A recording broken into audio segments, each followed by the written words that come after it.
guys, welcome back to my YouTube channel, Do Readers. My name is Kiran and today I'll be reviewing The Last Wish by Andrzej Sapkowski.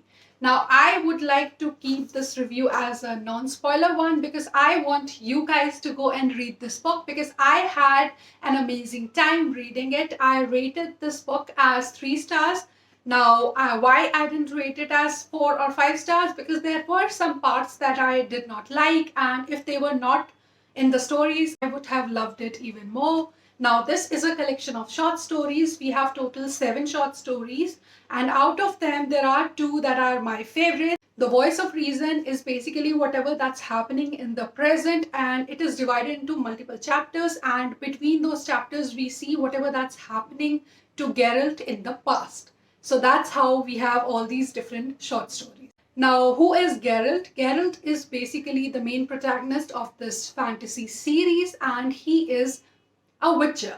Now, witcher are basically humans that are mutants. They are extraordinary humans with amazing capabilities, like they can see in darkness, they have exceptional hearing power, and the most important, they can kill monsters. Now, Geralt, because he is a witcher, he knows incantations and he can do spells and he can reverse spells. So, most of the part of this book is all about him going to different places, going on this journey and killing monsters. Now, these people turn into monsters after getting cursed. So Witcher is also able to reverse these curse, but most of the time it's easier to kill the monster than to reverse the spell. So Witcher is going to all these different places and killing monsters and getting paid for it, and that's how he lives his life. Now, the sad part about all this is the fact that because he's just killing the monsters, he is making his work less and less for future, because if there is no monster in this world, the world will not even need the Witcher, because the Witcher's only job is to kill the monsters. Now, it has been explained in the story that the people around Witcher do not see him as a human. They see him as a monster himself, and they say that Witchers do not have any emotions and they are merciless and they just kill monsters, so they are monsters themselves. But as you go through the story, you will understand that Geralt is someone who has emotions, who understands emotions, and he never gets involved in people's politics, and he has his own rules that he follows, and he does not want to kill any human for money. He never does that. So he has a very high moral code that he follows. So we see that he has emotions, but because he talks very less and because the people around him do not see him as a human, he has very less people as friends. If we talk about the other characters apart from Geralt, we have Nenneke and Dandelion and Yennefer.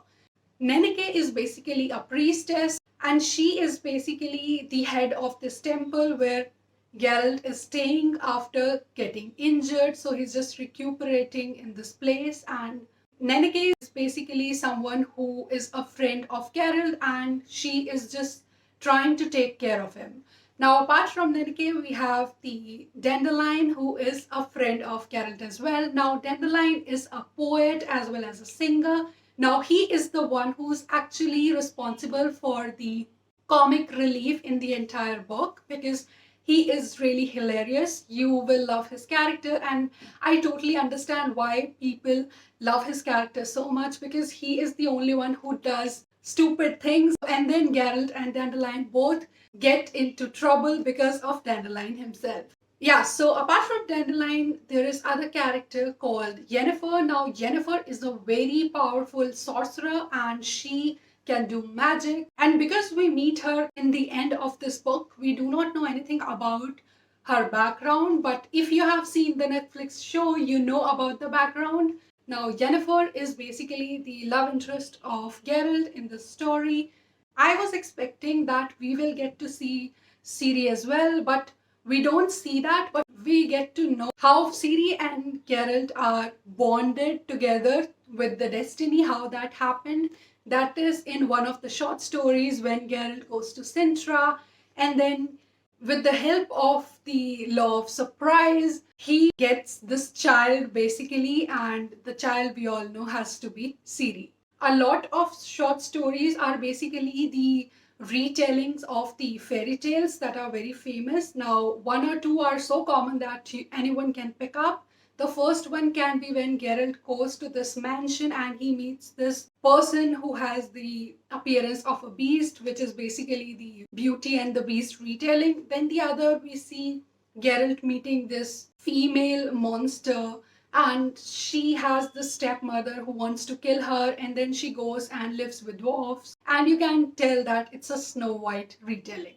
Now, I had a great time reading these short stories, and I have rated this book as 3 stars. Now, I would like to talk about the things that I did not like about this book, and I will start with the first thing, that is, this book does not have any map. Like, literally, there is no map, so we don't know where Sintra is, or Blaviken, or Novigrad. And so basically, the world building is not that explained. So I think that if this was supposed to be the introduction to this world, the world building as well as the magic system. The magic system is also not that explained. We don't know how magic works, who can use it. We know that Yennefer can use it, and there is this whole thing with the genie, and I would just want you guys to go read it and then you'll understand what I'm talking about. Whatever that's happening in terms of the geography, the world building, where all these different places are, all these different kingdom where they are, that is not explained. Now, because I had no idea where all these different places are, I was getting really confused. The other thing that I wanted to say is, like, the way the women are portrayed in this book, especially how they are always getting abused. Like, most of the women in the story are sexually abused. So I just did not like it, that how this portrayal of women was done. Like, it just felt like a very sexist book. Now, apart from that, I think the only two amazing female characters are Nenike and Yennefer, who are very, very powerful and very intelligent too. Though that was the part that I did not like, the way women are treated. I think if it was written in a better way, I would have loved it more. And the other thing is the way how every female is somehow attracted to Geralt, and that is also something that I personally did not like. And so, yeah, so these are all the things that I personally did not like. As because it's a collection of short stories, we do not get that much character development, and I'm okay with that. Now, there is this short story which is centered around the elves and how their life is because of the humans and how they are living. And because the first book is actually called The Blood of Elves, so I am really interested in knowing what is gonna happen. Is there gonna be a war? So I'm really looking forward to that. Next thing that I'll be reading is the other short story that's called Sword of Destiny. So yeah, so I'll be reading that short story and I'll tell you. And if you want me to go through each and every short story that is there in this book, then I'll also do that. Please comment it down below. Like, I had a lot of fun reading this, and I just want to read more of the Witcher world because I'm so interested in it. And if you like this video, don't forget to give it a like and share it with all your friends who are interested in the Witcher series. And if you haven't subscribed, subscribe to my channel.